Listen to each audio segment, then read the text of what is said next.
Hey, how's it going my super friends? I am Memo Acebo, thanks for watching the vid. This is my review for Black Panther. The movie finally came out and man oh man, I fucking loved it. Really quick, if you're new to the channel, you like Marvel Comics, DC and Star Wars, subscribe my man. I do comic book reviews, I talk about the news, movies, TV shows, video games, anything revolving the superheroes and Star Wars. Click on the little bell icon so you get notifications and you never miss my videos. Big screen superheroes have been generally white dudes most of the time, you know, Superman, Thor, they even come from other planets. Or Captain America, they're made by the US military, they defend America from its enemies. Well, Black Panther is a super different movie. It has a proud Afrocentric twist, nearly all black cast, and ignores the US and focuses on Wakanda. It's a Wakandan story. Everything that makes Black Panther different is what makes it so fucking good. And I think this movie makes history, man. There has never been an ensemble of black characters taking charge like this. A lot of people waited their entire lives to see this movie, just like Wonder Woman. The first time we saw Diana in the big screen, and it was amazing. A milestone, something really big for women all over the planet. And Black Panther made history on their own terms. That ensemble is made up of some of the best actors around, Chadwick Boseman, Michael B. Jordan, Forrest Whitaker, and Angela Bassett. I mean, historical significance aside, they have a lot of that. Comparing this movie to the other MCU films, Black Panther improves on the superhero formula in several aspects. They have a politically rich villain, super rich villain, I love them, and a wonderful third act. It was an emotional, grounded, final showdown. Something we are not used to seeing in a superhero movie, and these guys just damn, they killed it. The movie begins or opens up with exposition. It gives the audience details on the story. Usually this is a negative on many films. People criticize the amount of explaining and the boring storytelling, but nah, not Black Panther, man. This movie does it in a beautiful way. King T'Chaka is telling T'Challa, little T'Challa, this story about Wakanda's and the vibranium's origins, much like Wonder Woman did. Again, Wonder Woman. They have the same style of exposition. The beginning, storytelling, and I love it, man. I love the beginning. It's also a prologue that establishes the Wakandan spies, you know, the blue tattoos on their lower lips. There are crucial plot seeds it sows, and it contrasts the outside world. There are public enemy posters, you know, the posters saying that people are like, colored people are bad, and child-made basketball hoops. The kids are poor, the families are poor, and they put like little, what are those things? I don't know. The made shit. They're not hoops at all. They don't have money for hoops. And Wakanda, the beautiful Fantasia, almost crazy stuff like Asgard. So I fucking loved how the beginning compared these ways of living. It was amazing. Talking about Wakanda, man, those scenes of T'Challa's coronation are so full of colors and establish the culture of his sci-fi kingdom. In one hand, there are futurist spires, you know, all the wonders of technology, and in the other one, we have the shirtless ritual combat.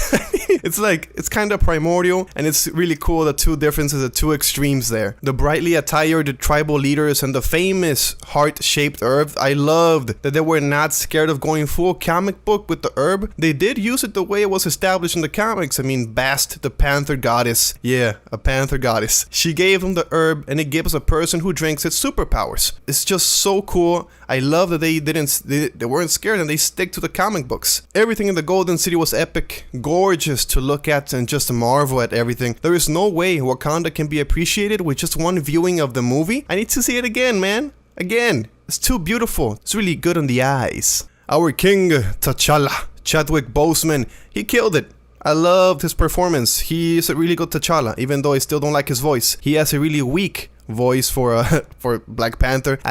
What are you talking about? I never freeze. I just don't like his voice, man. T'Challa could have been a boring character, always regal, always serious. I mean, he is a ruler of a utopian city with no interest in the outside world until his father is assassinated and he changes attitudes later. Ryan Coogler humanized this character so much that T'Challa doesn't feel like a superhero like the other guys in the MCU. He is a conflicted world leader, one that defends his title of the Black Panther in combat for governance. I mean, it still surprises me that this is the way they choose their king. And I've read the comics before, this is not new for me. It's just really surprising that these guys are so advanced, so intelligent, wise, and it's just really primordial, really primitive that they fight. Okay, who's gonna be king now? Let's fight. I hated that. Another big reason T'Challa was a great character is because of his genius, the smartest person in the MCU, the little sister Shuri. I mean, her playful delivery and the super cool, cheerful personality balances out Boseman's super serious attitude. And it's kind of hard not to compare this duo to a 007 James Bond movie or the Bond and the Q partnership. I mean, they go to an undercover mission to capture a target in a casino. It's just so much 007 in this one. But Letitia Wright, the actress, killed it. Made me smile a lot of the time, and most of the laughs were because of her, so she did an amazing job.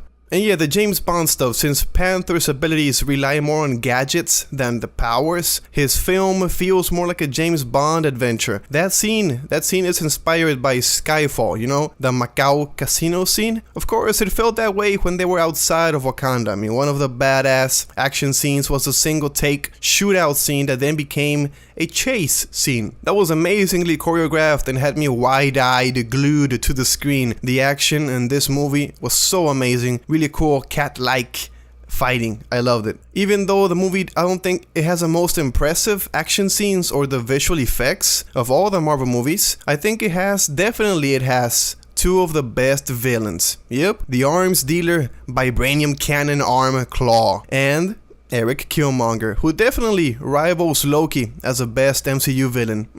I think Killmonger is one of the best villains in any superhero movie. He is in an anarchic streak. He doesn't just want chaos. I mean, that's not his purpose. Making trouble is not what he's about. He is motivated by a feeling of deep political injustices and a, quote, this time it's personal, sense of vengeance. So he wants to use Wakanda's resources, more specifically the vibranium weapons, to create a black uprising.